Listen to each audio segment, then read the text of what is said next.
Good morning, lovelies. I'm sharing a really sacred space of mine.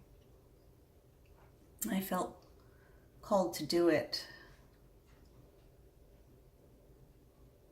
while I share with you my insights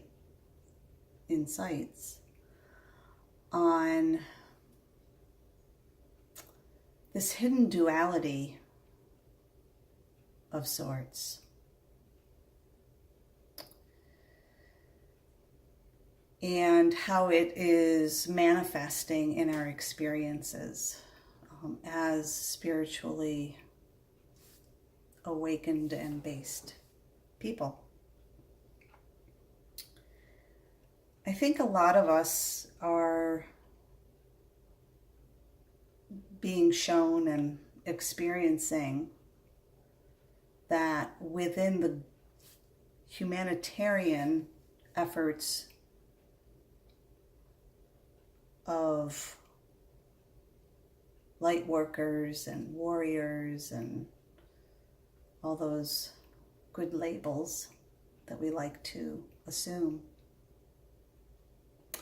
there is an infiltration of non-humanitarian people, beings,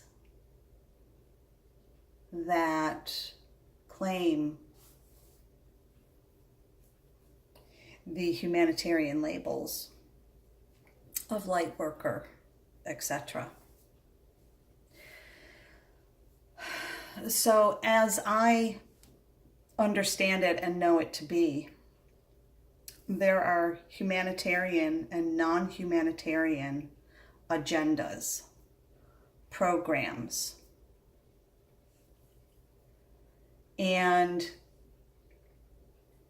obviously the humanitarian agenda and programs are what we're vastly tapping into and seeking and sharing in the spirit of our self and planetary shifting and awakening. But there is a non-humanitarian agenda. Some refer to it as, Illuminati, the Black Hats, the Dark Force. As humans, we really love to label things. I try and not do that very often, except when I'm trying to express a baseline insight, which obviously I'm doing now. But within this non-humanitarian agenda and effort, there is also an infiltration. So don't think that it's all one-sided, that they are infiltrating the humanitarians and there is no humanitarian infiltration on the non-humanitarian agendas, because there is. There definitely is. We have our warriors. We have our galactic, I wanted to say soldiers. Don't take that in the context that your humanness may want to take it. I'm not talking about war. I'm just talking about the sanctity of sovereignty that we seek. And so within that, there has to be those who stand in a protection and moral aspect of the effort.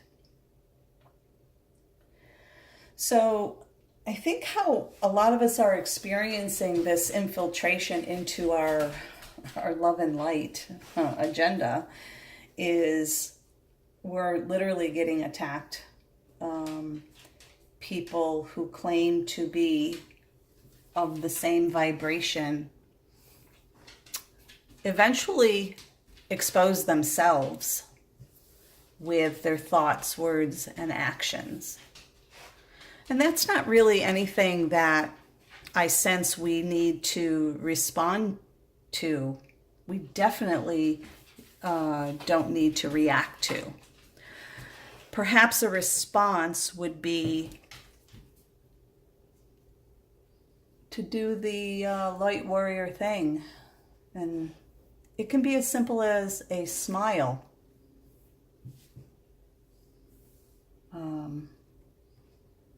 A kind thought.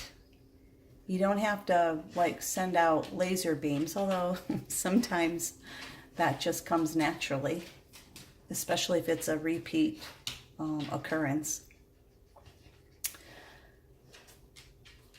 And even the simple thought of, I love you, can truly infiltrate the non-humanitarian efforts.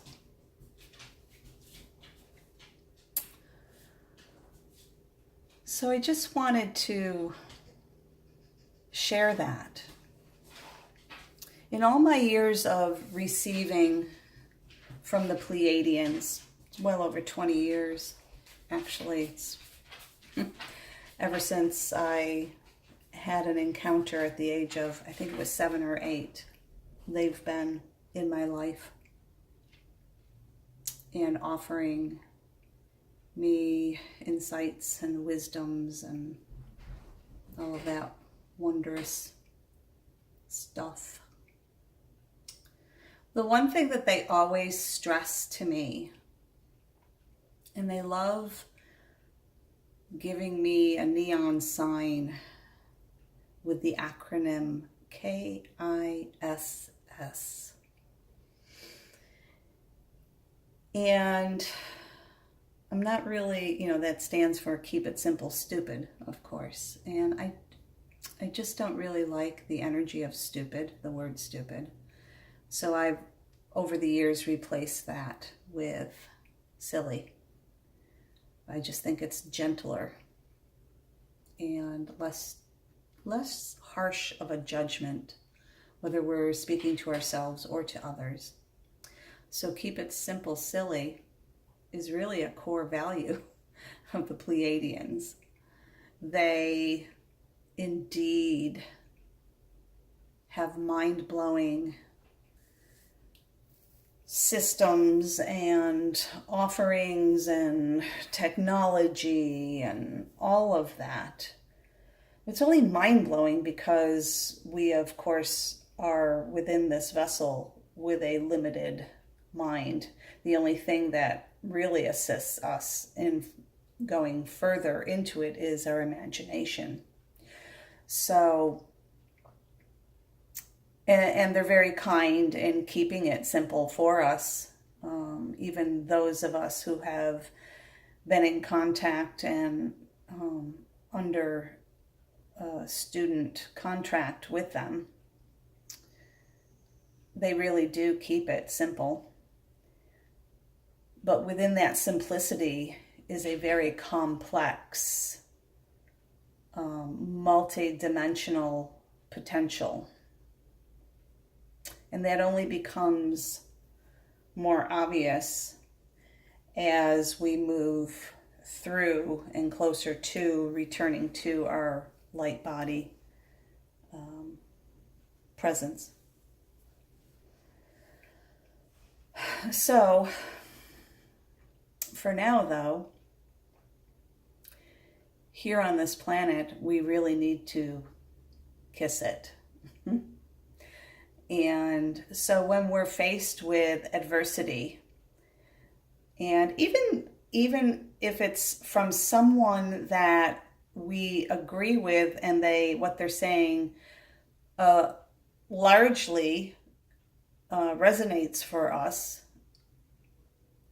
we still need to offer that kiss. And the simple offering of a smile. Giggling is amazing. It's a high vibration that leads us into bliss and into the purity of love. And love is, this is a concept that we humans have really somewhat bastardized, I feel, because we try and contain love and label it. We're really, really good at labels.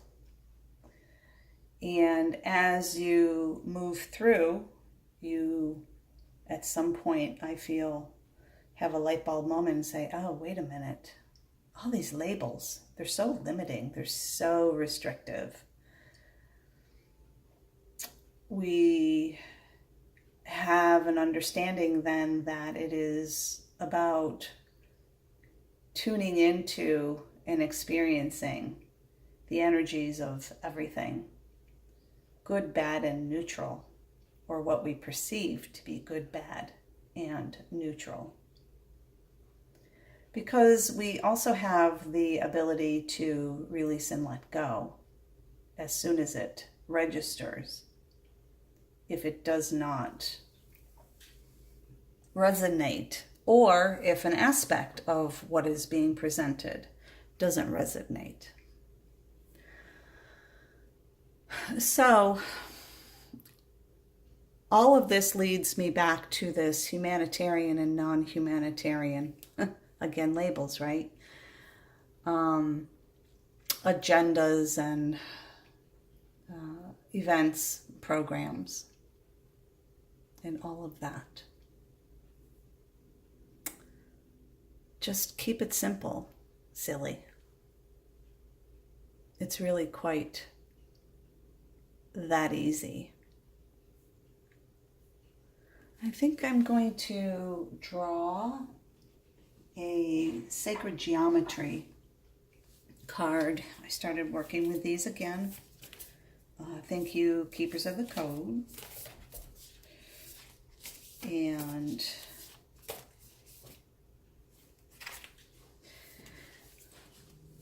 today is, look at that pretty.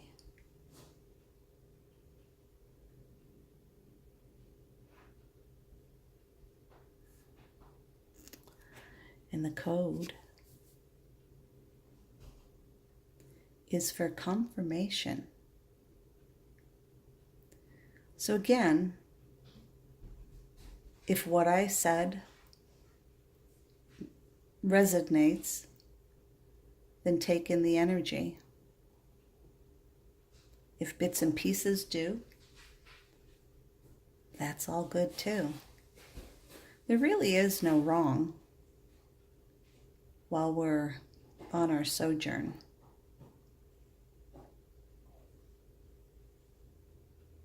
If we all experience the exact same thing, then I question what is the purpose and the point.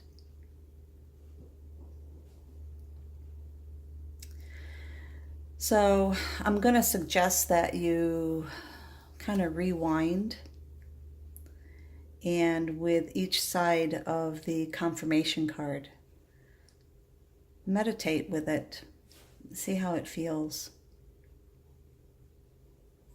for you.